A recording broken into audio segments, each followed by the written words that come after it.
સારું કર્યું તમે. 7મા માળે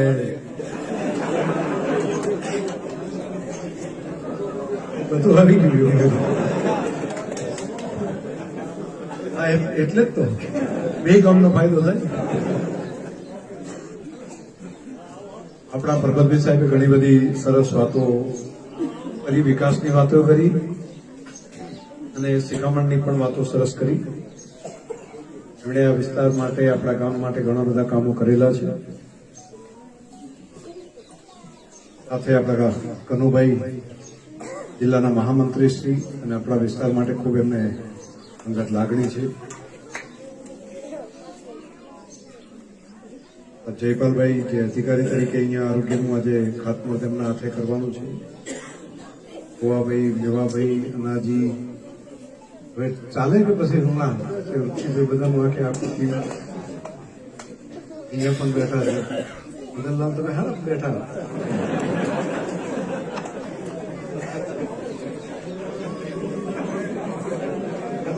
ગોઠવણ બરાબર. ધમણાભાઈ, અર્ચનજી પ્રમુખ, અને આમ તો પેલાજી એના જમે શું તમે પ્રવીણભાઈ, બધા આગેવાનો, વડીલો, ગામના વંદનીય વડીલો, માતાઓ, બહેનો, વિકાસના કામો માટેની એક તમારા બધાની અપેક્ષા હોય એ પ્રમાણની અપેક્ષાઓ આપણે કરતા પૂરી કરવાનું ચાલુ થઈ રહ્યું છે. એક સૌથી મોટું કામ છે તમારા બધાનું હતું વર્ષોનું માગણી બધાની અને બધાની લાગણી, અને ખેડૂત તરીકે સ્વાભાવિક રીતે દરેક જ્ઞાતિ સમાજને એવું મનમાં કે નર્મદાનું પાણી જો આપણી ધરતી ઉપર આવે, નર્મદાના પાણીથી જો આપણા તળાવ ભરાય તો આ આવતી કાલ બધાની ઉજવણી થાય, આપણા બાળકોનું ભવિષ્ય સારું થાય, આપણા દીકરા દીકરીઓ સુખી થઈ છે. એટલે ખેતી કરતા હોય, પશુપાલનનું કામ કરતા હોય કે બીજું કોઈ વ્યવસાય કરતા હોય, કારીગર હોય, દરેકને લાગે ખેતીમાં વૃદ્ધિ થાય તો બધો ફાયદો થાય. એ પ્રાણી, પંખી, વનસ્પતિ બધાને પણ ભરો હોય એમ લાગતું હતું મારું કે પણ કઈ હવે પાણી છે મનમાં બધા આવે પાણી અહીંયા નર્મદાનું પાણી છે. આજે હું તમારી વચ્ચે આવ્યો છું તો તમને કહું છું કે ગયા અઠવાડિયામાં 1000 કરોડના ટેન્ડર નર્મદાના પાણીથી પાઇપલાઇનો નાખી અને તળાવ ભરવા માટેની યોજના મંજૂર કરી.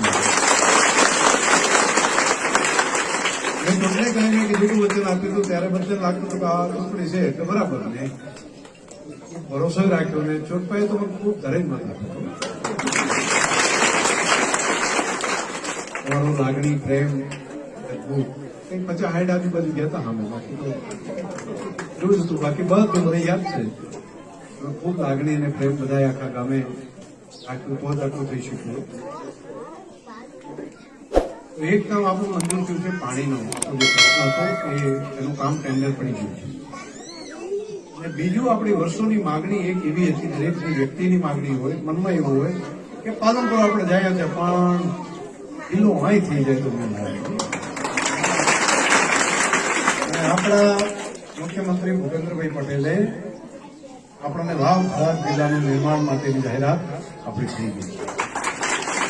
જે કામ આપણા દરેક વ્યક્તિને, દરેક જ્ઞાતિ સમાજને બધાને ફાયદો થાય, આખા વિસ્તારને અને પેઢીઓને ફાયદો થાય ને એવું કામ, એવું મોટું કામ.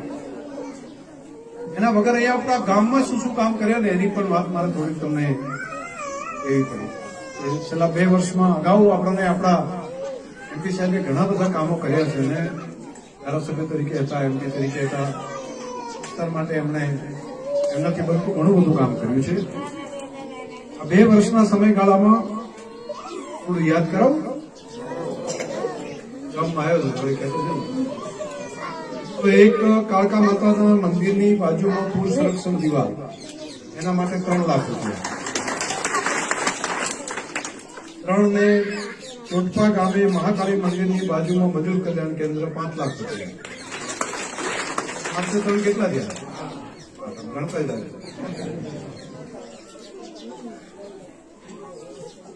ચોટપા ગામે પૂર સંરક્ષણની દિવાલ માટે બીજા 2 લાખ રૂપિયા. ગામની અંદર બીજા 2 લાખ રૂપિયા પૂર સંરક્ષણ માટે, એટલે 8 ને 10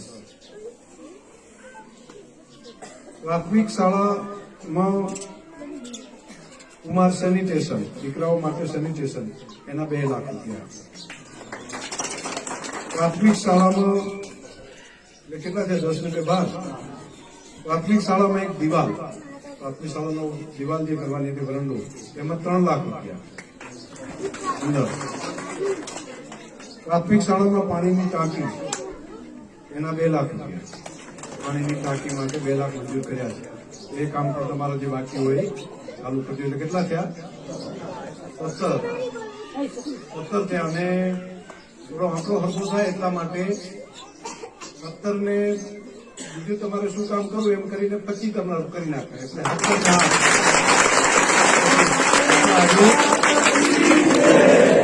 17 થયા અને બીજા 8, એટલે 25 નો આંકડો તમારો સરસ થાય. તો વિકાસના કામમાંથી એ તમારે શું કરવું એ તમને ગૌશાળાનું હોય, બીજું હોય, ત્રીજું હોય, શું કામ કરવું તમે ભેગા થઈને જે નક્કી કરો એ પ્રમાણનું કામ આપણે કરશું. તો એક આ વાત થઈ. બીજું, આજે પેટા સેન્ટર જે બનાવ્યું છે, આજે ખાતમુહૂર્ત કર્યું છે, એના માટે 27 લાખ રૂપિયા હશે ને? 27 લાખ રૂપિયાનું એનું કામ છે અને એ કામ પણ 1 વર્ષમાં પૂરું થઈ જશે. અને 2 કરોડ ને 40 લાખ રૂપિયાનો એક રોડ તમારો, એ પણ તમારો એક અત્યારે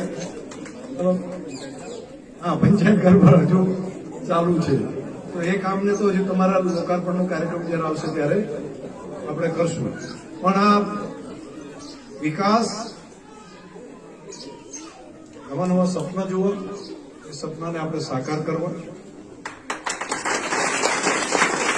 હજુ આ 1 રોડનું કામ હજુ ખાતમુહૂર્ત કર્યું છે, બીજો વળી પાછો લાઈનમાં આવી ગયો.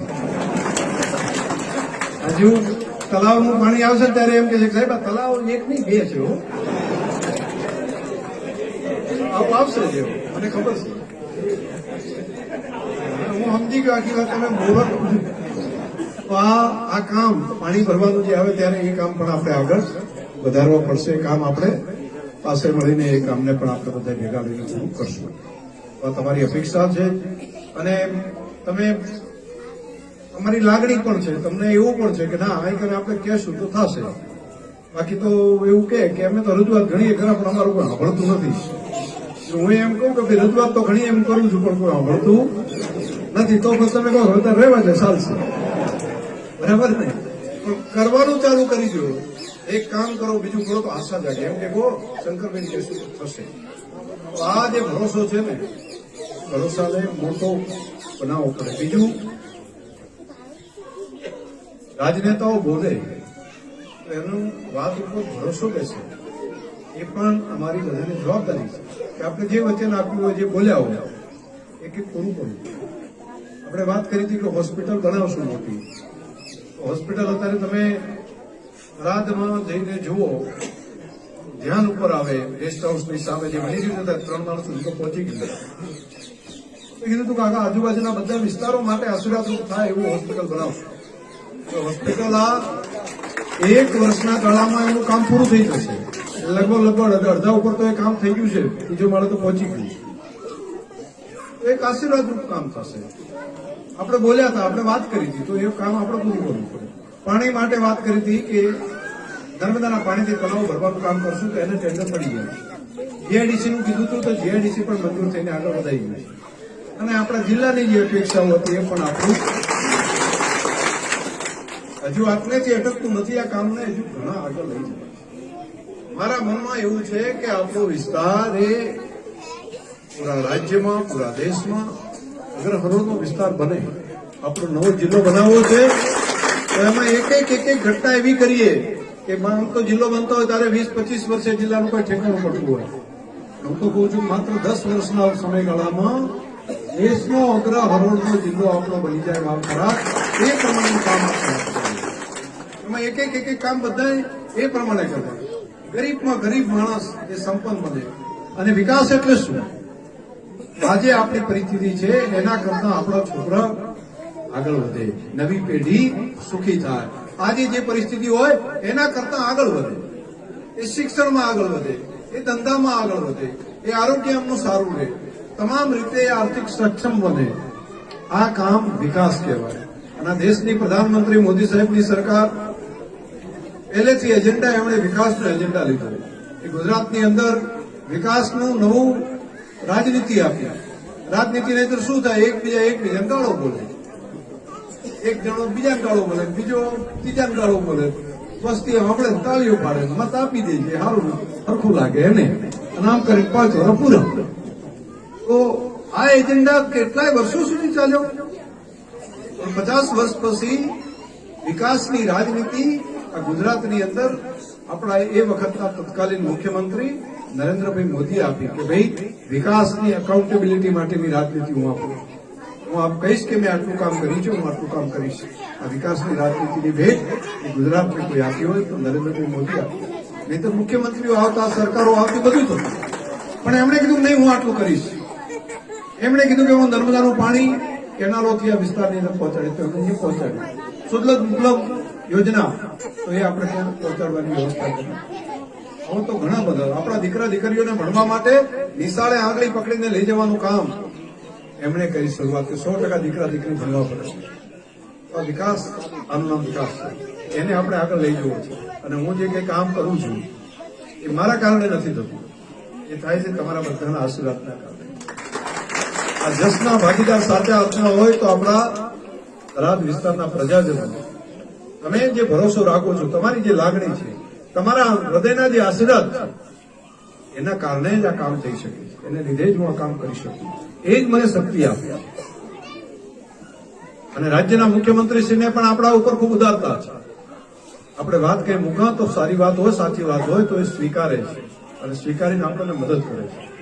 એટલે આપણે આ કામો ઝડપી. મને ઘણા બધા કહે છે કે આ તો રોજે રોજ તમે ખાતમુહૂર્ત ને ઉદઘાટન ને આટલું બધું ક્યાંથી પૈસા લાવો છો?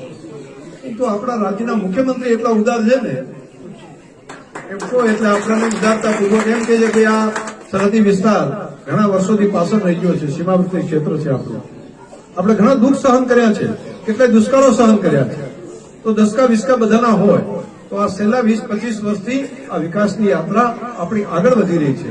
તો વિકાસની યાત્રામાં હજુ આપણે ઘણું બધું કામ કરીને બધાની અગ્રહરોળમાં આપણે પહોંચીએ. એના ભાગરૂપે આજે તમારા બધા કામ માટે અહીં આવ્યા. તમે ખૂબ પ્રેમ ભાવથી અમારું સ્વાગત સન્માન કર્યું. આખા ગામે બંને જગ્યાએ ત્યાંય કાર્યક્રમ કર્યો, અહીંયા કાર્યક્રમ કર્યો. એ તો જાડરાએ બધા આગેવાનો હાજર હતા, સ્વાગત કર્યું બધાએ. ને અહીંયા તો આપણું ચોટપા ગામ અને બાકી પણ મહેમાનો બધા આવ્યા છે. બધાનો આભાર. આ છોકરાઓને મારે પૂછવું છે, સાંભળો છો બધા છોકરાઓ? ભાવ થરાદ જિલ્લો થયો એ તમને મજા પડી?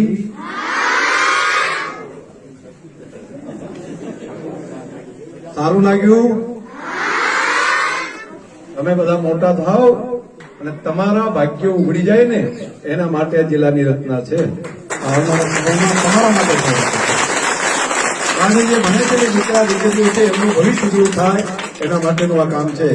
આ બધા પ્રજાજનો માટે આ કામ કરું છું. પણ કામ કરતા કરતા મારે ગાળીઓ ખૂબ સાંભળવી પડે. હો, વિડીયો જોતા હશો ને તમે? આ તો એમાં કઈ બાકી નથી રાખતા, ગાળીઓ તો મારે જ આપડવાની. આમ હું પ્રજા માટે કરું, આ બધાના ભલા માટે કરું છું ને. આ જિલ્લો છે એ બધાના ભલા માટે છે ને. કોઈ મારે ગાળું સાંભળવાનું, કોઈ મારે ટીકાઓ સાંભળવાનું. પણ ભરોસો રાખજો, મારું વ્યક્તિગત ગમે એટલું નુકસાન થાય પણ મારા વિસ્તારનો ફાયદો થતો હશે તે કામનો રસ્તો ક્યારે મૂકીશ નહીં. મને વ્યક્તિગત તમે જેટલી ગાળો બોલવી એટલી બોલે, મારી વાત વ્યક્તિગત ટીકા જેટલી કરવી એટલી કરે, પરંતુ એના કારણે કરીને હું આપણા વિસ્તારના વિકાસમાંથી ક્યાંય પાછો નહીં કરું. જેટલી વધારે ગાળો બોલશે તો વધારે વિકાસ કરે છે, જેટલું વધારે પેલું કરશે એમ વધારે કામ કરશે. અને મારે તો એવું છે કે જો પથ્થરો ફેંકે ને એ પથ્થરોને હું લઈને અમે વળતા નહીં છોડું. પથ્થરના પણ પાયામાં રાખી અને એના ઉપર ભવ્ય ઇમારત ઉભી કરવાનું કામ. અને એની અંદરથી એવી ઇમારત બનાવશું કે જેથી કરીને આવતીકાલ આપણા વિસ્તારની ઉજળી થાય. એ જ કામથી આપણે બધા આગળ વધીએ. પણ મારી તમારી પાસે 2 માગણીઓ છે, એ કરવું પડશે. આમાં બાંધછોડ નથી થાય એવું, બધે કરવું પડશે. કાઢવું છે તો કરશો. બધાને મારી પ્રાર્થના છે, નર્મદાનું પાણી પહોંચે તલાવથી, શિક્ષણની વ્યવસ્થા હું વધારે સારામાં સારા ઇન્સ્ટિટ્યૂટ કરાવીશ, અહીંયા એક સાથે આ પેટા સેન્ટર આજે ચાલુ કરીએ છીએ ને હવે 40 મંજૂર કર્યા છે. હવે 40 પેટા સેન્ટર, નાના દવાખાના કામે કામ કરશે, નાના કે નર્સ બહેનો રહી શકે એવા, બાકી બધા કામ કરશું. પણ તમારે એક કામ કરવાનું છે. જો આપણે પ્રગતિ કરવી હોય, જો આપણે સુખને કાયમ ટકાઈ રાખવું હોય તો 2 કામ કરવા જ પડે એવું છે. એક, વ્યસનને બંધ કરવું. એક કામ વ્યસન બંધ કરવું. આપણા વિસ્તારનું સુખ જો આપણે જોતું હોય, લાંબા સમય સુધી સુખ જોતું હોય તો વ્યસન બંધ કરવો પડે. નહીતર જો વ્યસન ચાલુ રહ્યું તો સરકાર ગમે એટલું આપે, તમે મહેનત ગમે એટલી કરો, તમે મજૂરી ગમે એટલી કરો, પૈસા ગમે એટલા કરો, પણ એ કેવું છે, દૂધ દોવા બેઠા હોય અને નેચે ખાણું હોય તો દૂધને હમણાંથી દો કરો, નેચેથી અડે રાખ્યા કરે. તો આ વ્યસન છે ને એ આવું છે. સરકાર ગમે એટલી મદદ કરે, તમે ગમે એટલું કમાઓ, પણ વ્યસન જો ઘરની અંદર હશે તો કઈ ટકશે નહીં. તો વ્યસન કોને કોને કહેવાય? વ્યસન બીડીનું વ્યસન ગણાય, ગુટખાનું ગણાય, મસાલાનું ગણાય, બાટલીનું ગણાય, પોટલીનું ગણાય, કહુંબાનું ગણાય. આ બધા વ્યસનો છે એ દુર્દશા માટે છે, આપણા જીવનની દુર્દશા કરવા માટે છે. મારી તમને બધાને પ્રાર્થના છે, હું રાત દિવસ મહેનત એટલા માટે કરું છું કે આપણા વિસ્તારની આવતીકાલ સારી થાય. આપણો વિસ્તારના કોઈ વ્યક્તિ ગરીબ ના રહે, કોઈ જ્ઞાતિ સમાજ દુઃખી ના હોય, દરેક સુખી થાય, દરેકનું સંપન્ન થાય. એના માટે રાત દાડો ઉજાગરો કરીને પણ આ બધી યોજનાઓ અહીંયા લાવવાનું કામ કરું છું. પણ એ કર્યા પછી જો વ્યસન ચાલુ રહે તો મારી એ મહેનત એળે જશે અને તમારી એ મહેનત એળે જશે. તો આપણા કુટુંબમાંથી, આપણા ઘરમાંથી વ્યસન બંધ કરવાનું કામ એક કરવું પડે. બધાએ પોતપોતાના ઘરે પોતે સંકલ્પ કરવો, મારા કુટુંબમાં કોઈ વ્યસન નહીં રાખે. એક કામ આ, વ્યસન છોડો. અને બીજું 100% પકડો એવી વાત છે શિક્ષણને પકડો. વ્યસનને છોડી દો, શિક્ષણને પકડી દો. આ 2 કામ કરો, જીવન બદલાઈ જશે. બાકીની સુવિધાઓ ઉભી કરવી છે, એના માટે મહેનત કરવામાં હું કચાશ કોઈ નહીં રાખું, પણ એક ડગલું બધાય તમારે પણ આગળ વધવું પડશે. અને ગામે ગામ પ્રજાજન તરીકે, એક એક વ્યક્તિ તરીકે બધાએ આ કામમાં સહયોગ આપવો પડશે. આ સહયોગ કરશું તો આપણા વિસ્તારને આપણે આગળ વધારી શકશું. તો કરશો ને બધાએ? અચ્છા, હા પાડશો, ઘરે જઈને પાછા 2 હટું મારશો. આવું નહીં, મારે તો હું પાકું કરવાનું કહું છું, પાકું થવું. આ રીઝન કે હા એ તો સ્ટેટની શિખામણ જોપાવું હતી, એવું નહીં. આ કામને પાકું કરવું પડે બધાએ જઈને. અને આજે આ વાત હું મૂકું છું ખાલી મારા શબ્દ ભાષણના નથી, મારા હૃદયની વેદના છે એટલે કહું છું. હું જોઉં છું, સમજું છું, સમજણ પડે છે કે આના કારણે કેવડું મોટું નુકસાન થઈ રહ્યું છે. તો આ નુકસાન ન થાય એટલા માટે કરીને જાહેરમાં બોલું છું. બીજું મારી પાસે બોલવાના શબ્દો નથી એટલા માટે બોલું છું, એવું ન સમજો. આ કરવા જેવું કામ છે એટલા માટે તમને બધાને કહું છું, આ કરવા જેવું કામ છે. વ્યસન મુક્ત આપણો વિસ્તાર થવો પડે, સંસ્કાર યુક્ત આપણો વિસ્તાર થવો પડે, શિક્ષણ યુક્ત આપણો વિસ્તાર થવો પડે. અને એટલા માટે આપણે આપણા વિસ્તારને આગળ વધારવા માટે આ કામો કરવા પડશે બધાએ. તો આમાં તમે પોતે વાત કરો. અને હું તો એ કહું છું, બધા નહીં માને એવી પણ મને ખબર છે, પણ જેટલા માનશે ને એટલું તો મારો ફાયદો થશે. મને લાગે છે કે 5-25 જણા વાત સ્વીકારશે ને તો પણ એનું જીવન ઉજળું થઈ જશે, એની પેઢીનું જીવન ઉજળું થશે. બસ આટલી જ વાત મારે કરવાની હતી. સૌએ પ્રેમ ભાવથી અમને સાંભળ્યા, સ્વાગત કર્યું, સન્માન કર્યું. આખા ગામનો હૃદયથી ખૂબ ખૂબ આભાર. ધન્યવાદ.